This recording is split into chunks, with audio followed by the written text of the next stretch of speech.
Good evening, everyone, and thank you for joining us for this evening's edition of Reporter's Notebook. Today, I am joined by fellow reporter Caroline.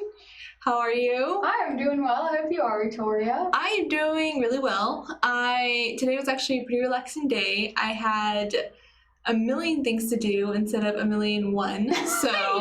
It's the little thing. Yeah, literally. Okay, so tell me about your story. Tell me what you did today, or what you're going to do today, because you're a nightside reporter. Yes, that is true. But I did today do some stuff for the 5 and 6 o'clock shows. So I was in Winterville at the Hillcrest Park.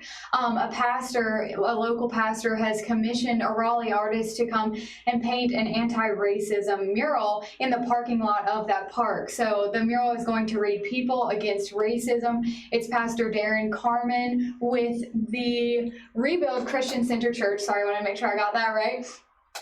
So they started it today at about 1 o'clock. They already have the word "people" done, and when I left, they were working on the word "against." So the artist was out there, again, she is from Raleigh, so she was out there, and then there were a lot of volunteers from the church who were also helping paint. So it was really cool to, see from the beginning of the day when they were making the stencils for the letters to now when there are actual letters on the ground. It was super cool to see the progress that they've made, and I can't wait to see what it turns out in the end. And so talking about this anti-racism mural, what was the message that they were trying to portray within the mural itself? Yeah, so Pastor Carmen, was really adamant about saying he compared racism to cancer, or some sort of deathly disease. If you ignore it and you don't take care of it and treat it and that kind of thing, it's going to kill you. And he, said racism is the same way. If people ignore it, we're going to see more Black people who end up dead. And he said that we're going to see more hashtags on social media. And he wants to avoid that. So anything that he can do to avoid having more of that happen, he wanted to try to do, and he hopes that this mural will help bring awareness to that. And were there people stopping by to look at the mural, or where exactly is the mural? Yeah, so it's at Hillcrest Park in Winterville. So there were people from the church who were coming by periodically throughout the day to see the progress that was being made. Some people with Parks and Rec of Winterville were coming to see how progress was going along. And then the people who were going to the playground or walking around the track at the park were also, stopping by asking questions about what was going on as well.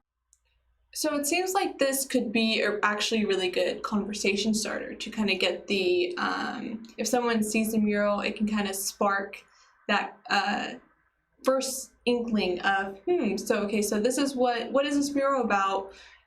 You can kind of get into the topic about racism, and then you can talk about issues related to racism, the systemic issues, of course. And was that the point of this mural, to be a conversation starter, or is it just more kind of, this is something that can affect our community in the sense that it's a statement, if that makes sense? Yeah, well, I think it is probably a little bit of both. I know Pastor Carmen definitely wants people to be educated, because the more educated you are on the topic, the more, understanding and empathetic you can be as a person. So that's always important. And as well, it's going to be in big yellow letters. You can't miss it. It's going to be huge across the parking lot. So anytime you drive in, you'll be able to see it. And then also, I need to mention as well, they're also going to have a little mural sign at the park as well. And it's going to feature a child holding a bag of Skittles, and at the top it's going to say, "I just want to live." Pastor Carmen described that one as a very emotional mural that they're going to have there as well. But if that's what it takes to get people talking about it, and hopefully getting more toward an end to this, then he's willing to help in any way he can. And when will the mural be finished? So the artist was saying she thinks it'll probably be 3 to 4 days before the one on the parking lot is finished, just depending on the rain. I think they said they're definitely going to be working until dark today, and then tomorrow they are going to hope to be out there again. But I think toward the end of the week there might be a little bit of rain coming, so that might affect some of the progress. But it was well underway when I left. I was honestly surprised at how quickly they were getting things done. So I think it's going to be really cool. Yeah, and it sounds like it would be a definite statement that could be very beneficial to our community here in Greenville. Well, that was another thing too that Pastor Carmen was saying. He said that he hopes that maybe some of this will transcend into Greenville as well, you know, maybe help some people around here. So yeah, you're right. Well, thank you so much for joining us. It's the end of my day, but I know it's like the middle of yours. yes. So I'm sure you're probably wanting to have a nice break, and people can see that mural tonight. Yes, at 11 p.m. I'm going to have the full story, so make sure to tune in. All right, thank you so much. We'll see you tonight then. Okay, bye.